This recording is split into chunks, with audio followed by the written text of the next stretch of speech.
Good evening, I'm Alex Loroff. And I'm Heidi Paxton. Thank you for joining us. It's Election Day tomorrow here in Wisconsin, where voters will hit the polls, narrowing what candidates will be on the November ballot. WEAU's Kim Liedholm joins us in the studio and breaks down what voters should know ahead of the election.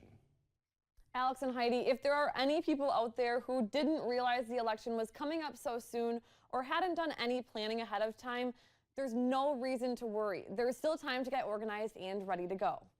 Election Day is back on Tuesday, this time for the August partisan primary. Partisan primary is simplest way to put it. It's one party only. So depending upon which political party you like to vote in, you vote for only the races within that political party. Voters will cast their ballot, deciding what candidates will face off in seats for state assembly, U.S. Senate, and Wisconsin's 3rd congressional district. A turnout for this type of election typically seems to be between the mid-teens and the upper 20s. I think we had about 2,000 people come through our in-person absentee voting the previous 9 days, which is a lot.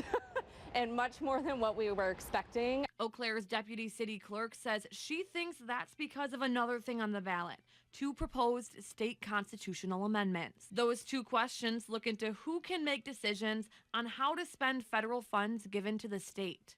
Republicans are saying vote yes, Democrats say vote no. So for those of you gearing up to hit the polls, there's a few things to remember. If our voters are voting in person, they need to have a valid form of photo ID. So that's either going to be a Wisconsin driver's license or state ID or a passport are the most common ones. And if you aren't registered to vote quite yet, you can still do that. They will need their photo ID in order to vote, but then also something that has their legal name and address that they want to register at, which is what we call a proof of residence. If the ID isn't up to date, then most people generally bring in like a utility bill, but we can also access that online and we can use that digitally on somebody's phone also for a proof of residence. Polls open across the state at 7 a.m. and close at 8 p.m.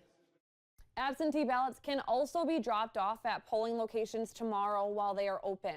Ballot drop boxes are not being used for tomorrow's election in Eau Claire, but the deputy city clerk says they expect to have one at City Hall for the November election.